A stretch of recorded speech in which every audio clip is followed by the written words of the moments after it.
On the moon! How do you like that, Obama? I'm on the moon, you idiot! Hello. Tails gets a lot of slack in this game simply due to his incredibly simplistic playstyle. You fly up to a spot, charge your arm cannon, pick on the execution, and then you just do it all over again. Not only that, his glide can be viewed as just an ability to help you get a better angle on the executioner and not really as a valid escape tool. He's incredibly map dependent since most maps don't usually have as many sniper spots for him to sit on. Is Miles destined to be weak? No. For starters, he has the strongest in the game! His arm cannon is incredibly similar to how Metal Sonic's stun works, but instead of trading a powerful on-demand stun for no lives and a self-hurting ability, it trades a much longer cooldown and windup for a much stronger stun that can hit cross-map. Tails is possibly the heaviest support simply due to the fact that he has the capability of stunning the executioner from afar. However, up close, he suffers greatly. Although this is technically an on-demand stun, it's an on-demand stun but with a windup. It has a long windup that can limit when he can use this ability quite heavily. So heavily that the only time you can use it is when you're a bit far away from the killer. It isn't like the executioner can just hide from you all game because Tails' arm cannon puts him into a stance.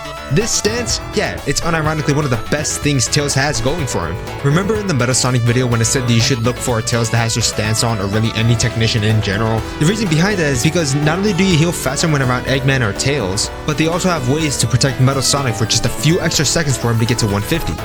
This is really heavy with Tails, since that stance pretty much allows him to protect Metal from all angles. It was obvious that Metal was going to die in this clip, but in an incredibly trusting moment, we both knew exactly what to do. I charged up my arm cannon and he self-repaired, putting his life on my hands. I repair him quicker with my passive and stun the executioner, helping Metal survive for just a few extra seconds. I'm incredibly surprised as to how Metal Sonic has just trusted me in the span of 40 seconds, but like, I think I did a good job. I hope so. But people usually opt to have an Eggman over a Tails, and like, yeah, the healing difference is actually incredibly noticeable, but in my opinion, Tails will provide so much more, not only to help feed into Metal Sonic's demonic rampage, but to also help the rest of your team. Because the majority of the time you spent is going to be on the back line, that means you're naturally cover fire for your teammates. If they just so happen to miss a stun entirely, they know that they're safe under your watchful eye.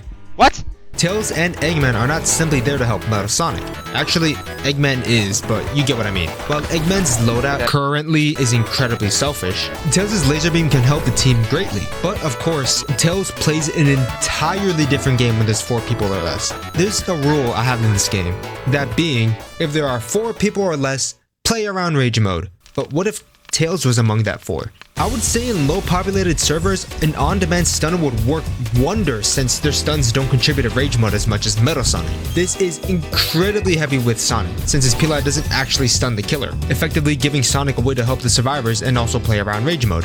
Well, what about Tails? Well, this little fox feeds so much into rage mode that it isn't funny. All that is needed is like 2 destructive charges, a laser beam, and some change. Hell, I would believe that in low populated servers, the most he can do is stun the killer like twice before the rest of the server is dancing on landmines. No.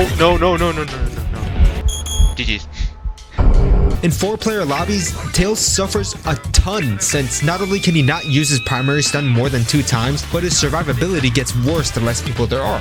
Tails doesn't really have any survivability due to the fact that his second ability, Glide, doesn't really help you out against 2011X. Hell, Cream has better survivability than Tails currently. She has iframes on both of her moves, her dash can give her a small temporary boost if she hits the executioner with it, and she can glide at any time for however long she likes. Tails can just fly. That's it. Well, it just so happens that 2011X has 3 abilities to close that distance near instantly. Invisibility can just allow you to teleport onto Tails once his glide runs out. God's Trickery allows you to gamble and teleport onto Tails once his glide runs out. And then there's Charge. I don't need to say anything about this. Right here, twin!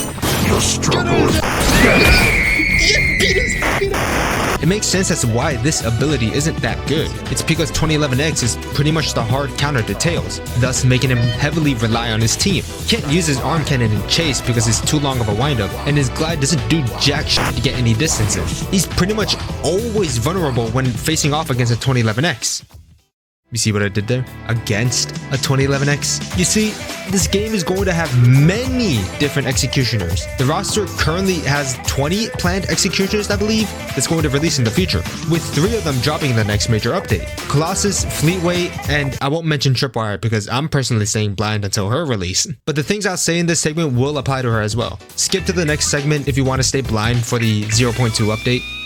Anyways, these 2 killers are unique in the sense that specifically against Tails, they have majorly different approaches. 2011X and Fleetway both have insanely quick ways to catch up to Tails and punish them when using their abilities, which is why a lot of people don't really enjoy using Tails that much. The escape tool is, well, not escaping. However, with Colossus and hell, even Fleetway, they both suffer greatly from good glide plays. This is heavy with Colossus, since his only way to catch Tails is to climb walls, which is slow and takes much longer than the other 2 executioners.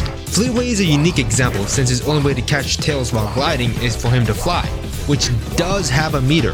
This means that if Fleetway would want to catch Tails, he would need to save a little bit of flight for him to actually catch him. Otherwise, he'd suffer the most since he would need to go on foot. Tripwire, I don't know personally. Like I said, I'm staying blind until she releases. But I bet that she can close that distance insanely fast like Fleetway maybe? And these are just the characters we know. Unless every executioner has some form of fly ability, Tails will soon enough break the game. You know, it's a little heartwarming to see the character that dies in every single EXE game actually manage to throw hands and take his stand. I refuse to cry no more. I have a gun. And that alone is the biggest confidence booster anyone could ever have. So let's quickly go over everything. Tails is easily the most hated survivor simply due to the fact that 2011X's entire kit can shut down his playstyle, but it doesn't mean your team can stop him from killing you.